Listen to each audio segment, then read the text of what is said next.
পাদ্রী দৌড়ে এসে বলতেছে, ওমর আমিও মুসলমান হবার চাই। উমর ফারুক বললেন, তাহলে পড়ো লা ইলাহা ইল্লাল্লাহ মুহাম্মাদুর রাসূলুল্লাহ। পাদ্রী বলতেছে, আমার 4টা প্রশ্নের উত্তর দিলে আমি কলমা পড়বো। উমর ফারুক বলে, কি 4টা প্রশ্ন? বলে 1 নম্বর প্রশ্ন হলো, পৃথিবীর এমন কোন জায়গা সূর্যের আলো একবার পড়ছে কিয়ামত পর্যন্ত পড়বি না, ওই জায়গার নাম বলা লাগবে। 2 নম্বর প্রশ্ন হলো, পৃথিবীর এমন কোন কবর যেই কবরটাও জীবিত, লাশটাও জীবিত। আমার 3 নম্বর প্রশ্ন হলো, পৃথিবীর এমন কোন কারাগার যে কারাগারের কয়েদিও জীবিত, নিঃশ্বাস নিবার পারে না, তারপরেও জীবিত থাকে। এরকম 4টা প্রশ্ন করার পরে উমর ফারুক চোখের পানি বের করে, পাদ্রী রে, এই কথা আমি জীবনেও শুনি নাই। এমন কোন 2 ভাই একসঙ্গে জন্মগ্রহণ করছে, আবার বহু বছর পরে একসঙ্গে 2 ভাই মৃত্যুবরণ করেছে। এক ভাইয়ের সাথে 100 বছরের বড়, এই 2 ভাইয়ের নাম বলতে হবে। উমর ফারুক পাদ্রীর উত্তর দিবার পারে নাই। কানতে কানতে মদিনায় আলীর সঙ্গে দেখা হয়েছে। শিক্ষামন্ত্রী হযরত আলী বলতেছে, ওমর জেরুজালেমের খবর কি? বলে, সব খ্রিস্টান মুসলমান হয়ে গেছে। আলী বলতেছে, আলহামদুলিল্লাহ, কিন্তু একটা পাদ্রী মুসলমান হবার চা হইল না, এটাই বড় কষ্ট। বলে, হবার চা কেন হয় নাই? বলে, 4টা প্রশ্ন করেছে, আমাকে উত্তর দিবার পারি নাই। কি প্রশ্ন করেছে? পৃথিবীর এমন কোন জায়গা সূর্যের আলো একবার পড়েছে কিয়ামত পর্যন্ত পড়বে না। আলী বলতেছেন, যখন মুসা আলাইহিস সালাম সাগর পাড়ি দিচ্ছিলেন, ওই সময় আল্লাহ সাগরকে রাস্তা বানায় দিল। সূর্যের তাপ, আলো রাস্তার সাগরের তলায় চলে গেল। যখন ফেরাউন নামছে, তখন ওই পানি আবার একত্র হয়ে গেছে কিয়ামত পর্যন্ত। ওই জায়গায় সূর্যের আলো আর কোনোদিন পৌঁছবে না। 2 নম্বর প্রশ্ন করেছে, কবরটাও জীবিত, লাশটাও জীবিত। আলী বলতেছে, কবর হলো ইউনুস, কবর হলো মাছ, আর লাশটা হলো ইউনুস আলাইহিস সালাম। উমর ফারুক বলে, আলী রে, 3 নম্বর প্রশ্ন করেছে। 2 ভাই একই সঙ্গে জন্মেছে, যমজ ভাই, আবার একই সঙ্গে মৃত্যুবরণ করেছে। এক ভাইয়ের সাথে 100 বছরের বড়। এই 2 ভাইয়ের নাম কি? আলী বলতেছে, আজিজ আলাইহিস সালাম আর উজাইর আলাইহিস সালাম। 4 নম্বর প্রশ্ন করেছে, পৃথিবীর এমন কোন কারাগার কয়েদি নিঃশ্বাস নিবার পারে না, তারপরে জীবিত থাকে? আলী বলতেছে, মায়ের উদরে সন্তান নিঃশ্বাস নিবার পারে না, এরপরেও জীবিত থাকে। সঙ্গে সঙ্গে উমর ফারুক আলীর কপালে চুমা দিয়ে বলতেছে, আপনি হলেন ওস্তাদ আর আমি হলাম ছাত্র। এখন হযরত আলীকে থেকে বলতেছে, আপনি কেন আইছেন? আমারে ডাকলি তো আমি যাইতাম। আরে, কলেজ ভার্সিটিতে ওস্তাদের সম্মান না থাকলেও এ মাদ্রাসায় কিন্তু ওস্তাদের সম্মান আছে। আছে না নাই? ধরে আছে না? আমি বহু জায়গা থাকতে মানুষের অস্ত্র গেলে 4-5 দিন ছেড়ে দেখে, হুজুর মাথা চুল টেনে দিই না, বাবা আমার অ্যালার্জি আছে, হাত দিয়ে চুল টাই, হুজুর লোক টেনে দিই, আর প্রাইমারিরা চুল টানবি, লোক টানবি, হুজুর পানি গরম করে দিই, না লাগবে না। আমাদের গুরু, আমাদের যারা মুরব্বী, তাদের কাছ থেকে আমরা শিখতে পারি। খালি পাই মাদ্রাসায় নোমান ইবনে সাদ, খালি পাই ওস্তাদ বলাই ফেরে মাদ্রাসা ছুটি আর আমার কামরাজ আসতো। যেই মাদ্রাসা ছুটি হয়েছে কামরাজ গেছে, কাপড়ে 1 জোড়া জুতা বের করে বলতেছে, বাজান এই জুতা আমি পাও দিতাম, কিন্তু এখন পুরানো হয়ে গেছে তো আর দেই না, তোরে দিলাম, এটা পাই দিয়ে যাবি আর মাদ্রাসাতে আসবি। নোমান ইবনে সাদ চিন্তা করে, যেই জুতা হুজুর পাও দিতে, সে যদি আমি পাও দিই, তাহলে ওস্তাদের সম্মান থাকবে। বাড়ির যা জুতার কাপড় পরিষ্কার করে ওই জুতার কাপড় খুলে সারা রাত ধরে মাথা টুপি বানাবে। পরদিন সেই টুপি পরে মাদ্রাসাতে আইছে। ওস্তাদ 5 দিকে টাকা দেখে, গতকাল যা আজকে তাই, মাদ্রাসা ছুটি হলে আমার কামরাজ যাবি। গতকালের ভাষা ছিল নরম, আজকে গরম। এটা মাদ্রাসার ছাত্র, গরম হলেও শোনে, নরম হলেও শোনে। ধরে কোন কথা ঠিক কিনা? আমি নিজের চোখে দেখছি। সবাই তখন পড়ে, তুই বাইরে গুলতে ওই আস্তে আস্তে হুজুরের দিকে হাত পাতা পাতা, আর প্রাইমারি দেখলে তুই তখন হাতত একটা ইটালি বি যাচ্ছি যাচ্ছি, কারণ আগডুম বাগডুম ঘনাডুম ঢোল, ধরে কোন কথা ঠিক। ওস্তাদের ঘরে সেই মাত্র গেছে, সঙ্গে সঙ্গে চামড়ার চাবুক দিয়ে পিটন শুরু হয়েছে। মারতে মারতে এক সময় বলে, বাজান আমার টাকা থাকলে তোর নতুন 1 জোড়া জুতা কিনে দিতাম, কিন্তু টাকা নাই বলে পুরাতন জোড়া জুতা দিলাম। তুই পায়ে না দিলে রাস্তায় ফেলে দিয়ে চলে আইছিস খালি মায়ে। নুবার ইবনে সাবেদ বলে, হুজুর হুজুর আপনি আমার পায়ের দিকে শুধু তাকান, আমার মাথার দিকে কি আপনি তাকাবেন না? আপনার জুতার কাপড় দিয়া আমি মাথার টুপি বানাইছি। ওস্তাদ বুকের মধ্যে নিয়ে বলে, বাজার একটা বাড়ি যখন মারলাম তখনই তুই যদি বলতি তোর তো আর মারতাম না, তুই এতগুলা পিটন খাইলি কেন? নোমান ইবনে সাবেত বলে, হুজুর কয়েকদিন আগে আমি স্বপ্নে দেখেছি কে যেন আমাকে বলতেছে আল্লাহর কোরআন শিখতে গিয়া যত জায়গায় পিটন খাবি ওই জায়গা কোনোদিন জাহান্নামের আগুনে পড়বে না। হুজুর আমাকে আরো মারেন, আমি দুনিয়ার পিটন সহ্য করতে পারবো, কিন্তু এই কোরআন বুকে নেওয়ার পরে আমার অন্তরে এত ভয়, জাহান্নামের আগুন কেমনে সহ্য হয়? বিশ্বাস যদি না করেন তাহলে শেষ রাত্রে এসে দেখবেন 8 বছরের বাচ্চা তাহাজ্জুদের নামাজ পড়ে, 8 বছরের বাচ্চা ওযু করে কোরআন শরীফ পড়ে। করোনার সময় প্রাইমারি বন্ধ হইল রে, কিন্তু হাফেজি মাদ্রাসা বন্ধ হইল না, কারণ সরকার জানে প্রাইমারি হলো নাপাক, করোনা ধরবে, আর মাদ্রাসা হলো পাক, কোনোদিন করোনা ধরবে না। করোনার মধ্যে সব বন্ধ হলেও একটা হাফেজি মাদ্রাসাও বন্ধ হয়নি, ধরে কোন ঠিক না?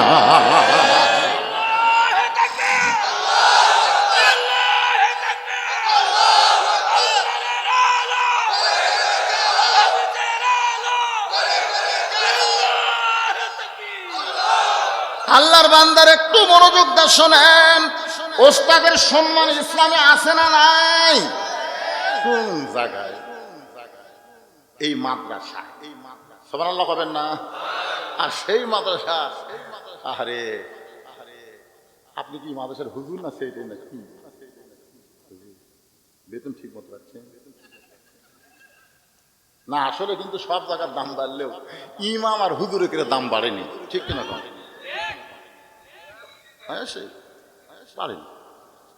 আমাকে এলাকার ইমাম সাহেবের কিসের কাছে দরখাস্ত লিখছে, মাননীয় কিসের সাহেব সব জিনিসের দাম বাড়লো, তেল আছে 100 হয়ে গেল 200, তা আমাকে যা আসবে তাই। কিসের বলতেছে অন্য মসজিদ দেখেন, তখন ইমাম বলতেছে ইন্নাল্লাহা মা'আস সাবিরিন, যা আছে তাই থাকে।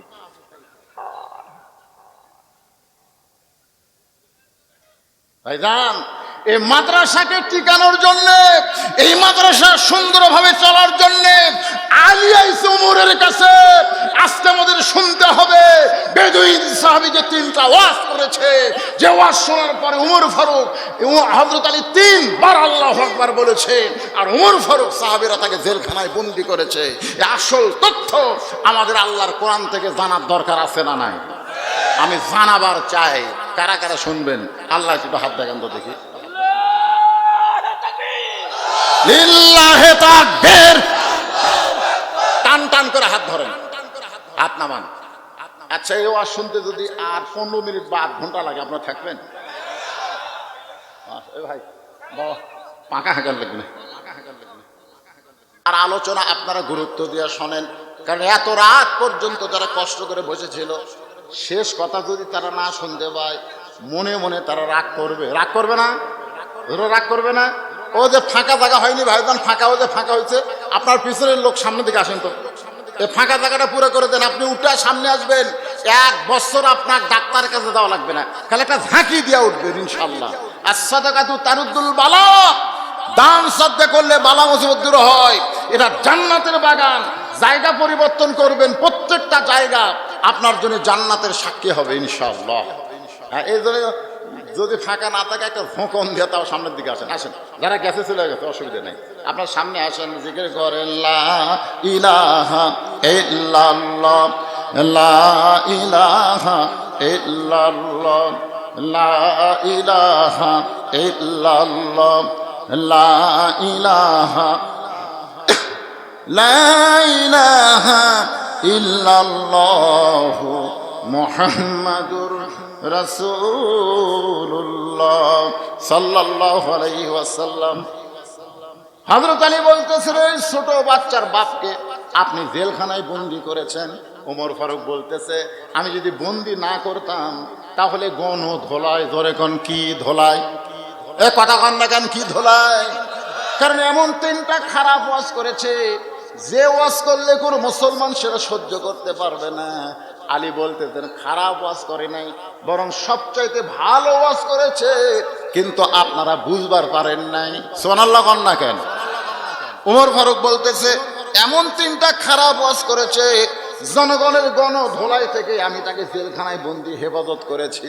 আর আলী বলতেছেন এমন তিনটা ভালো ওয়াজ করেছে, আপনারা বুঝবারই পারেন নাই।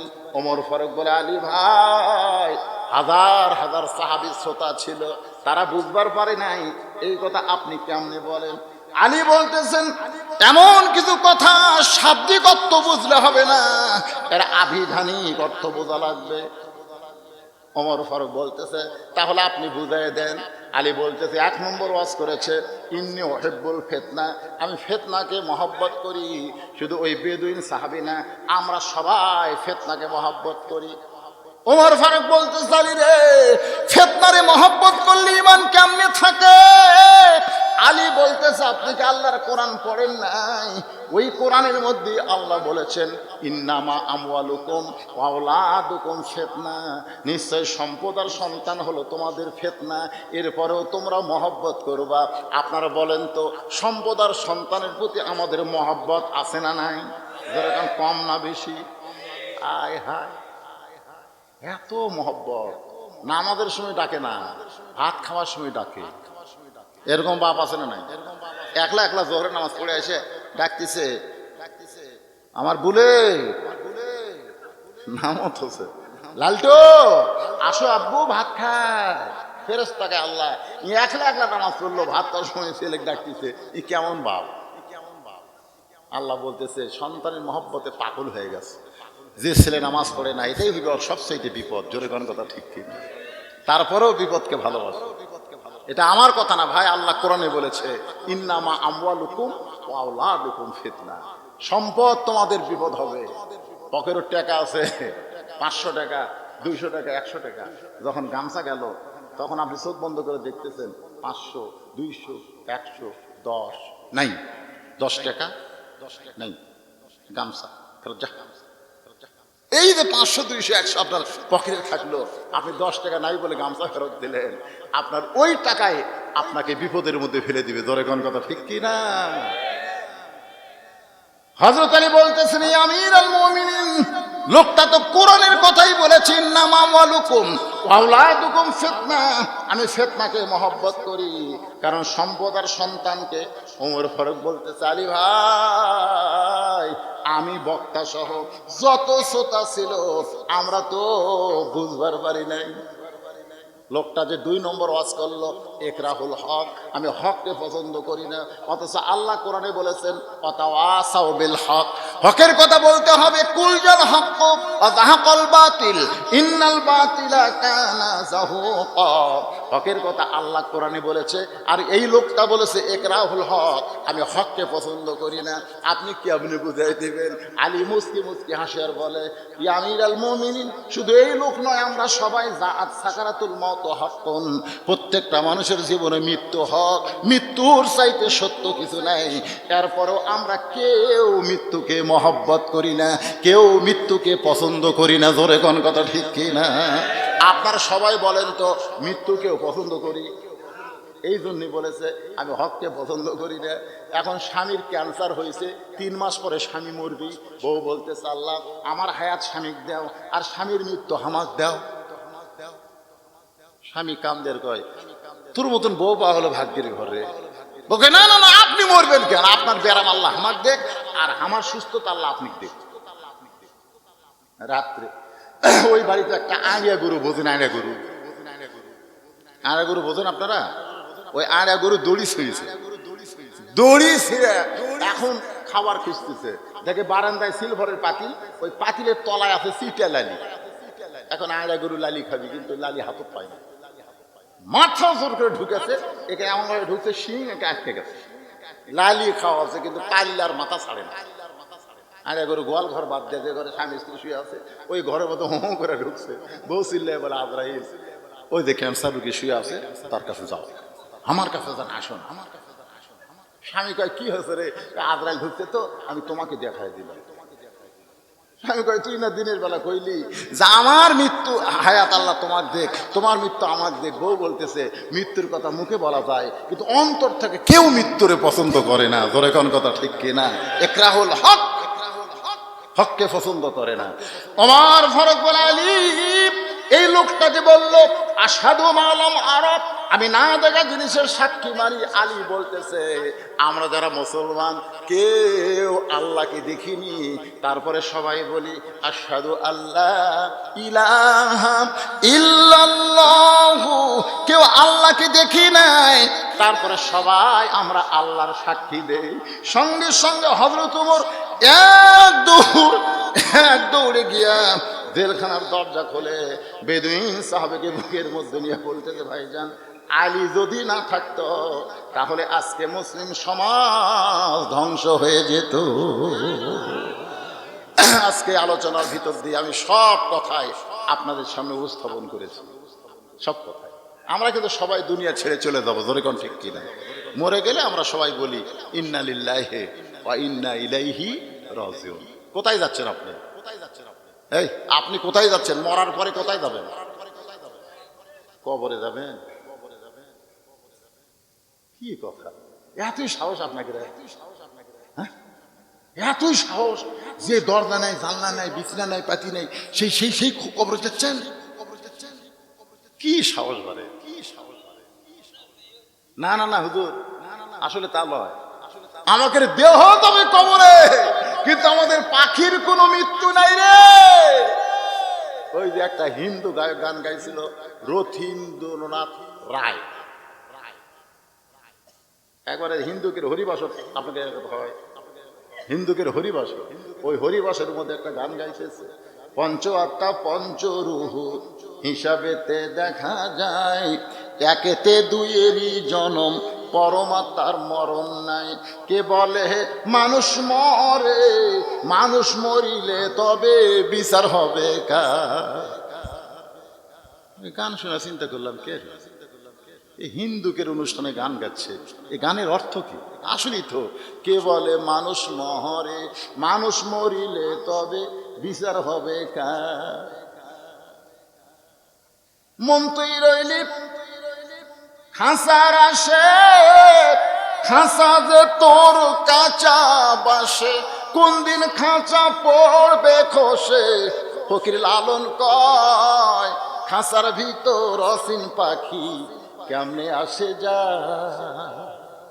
যারা মুমিন মুসলমান হবে তাদের পাখিটা ইল্লিন নামক জান্নাতের বাগানে যাবে, আর যারা বেঈমান হবে তাদের পাখিটা সিজ্জিন নামক জাহান্নামের অতল গহ্বরে ঢুকবে। তার মানে বোঝা গেল আমাদের দেহটা, মুসলমান কান্দা এত সুন্দর কায়দা, আমাদের দেহটা কবরের মধ্যে যাবে। মুনকির নাকিরের প্রশ্নের উত্তর পরে আর আমাদেরকে কবরে রাখবে না। ওই উত্তর দেওয়ার পারলে 8টা জান্নাতের দরজা আল্লাহ খুলে দিয়ে বলবেন সালামুন, পড়েন সালামুন আলাইকুম তিবতুম ফাদখুলুহা খালিদিন। মরা লাগবে ভাই, মরা লাগবে। মুসা সালাম আল্লাহ বলতেছে আল্লাহ আমার যা আছে তোমার তা নেই। আল্লাহকে কেড়ে মুসা তোর কি আছে যেটা আমি আল্লাহ নাই? মুসা বলতেছে আল্লাহ আমার মৃত্যু আছে কিন্তু তোমার মৃত্যু নেই। আল্লাহ কয় মুসা মৃত্যু তোর কাছে কেমন মনে হয়? মুসা বলতেছে আল্লাহ আমাকে যা দিয়েছেন সবচাইতে উত্তম হলো মৃত্যু। আল্লাহ কয় মানুষ মরবার চায় না, আর মরা তোর কাছে উত্তম কেমনে? মুসা বলতেছে আল্লাহ 3 কারণে।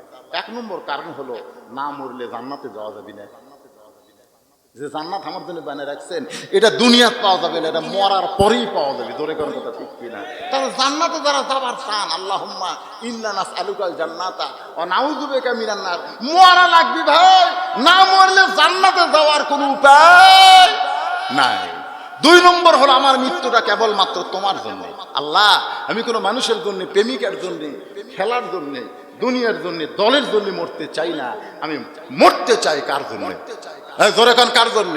ইন্না সালাতি ওয়া নুসুকি ওয়া মাহইয়ায়া ওয়া মামাতি লিল্লাহি রাব্বিল আলামিন। 3 নম্বর হলো ক্ষণস্থায়ী জীবনের পরিসমাপ্তি হবে, মৃত্যুর পরে চিরস্থায়ী আখেরাত আল্লাহ আমাদেরকে দিয়ে দিবে। এই দুনিয়া কি চিরস্থায়ী না ক্ষণস্থায়ী? তাহলে মৃত্যু মানে কি? ভালো। এই ক্ষণস্থায়ী জীবনের পরিসমাপ্তি হবে, চিরস্থায়ী জিন্দেগি আল্লাহ আমাদেরকে দান করবে। আজকে কবরস্থানের পাশে আলোচনাটা বুঝে আল্লাহ আমাদেরকে আমল করার তৌফিক দান করুক। সকলে বলে আল্লাহুম্মা।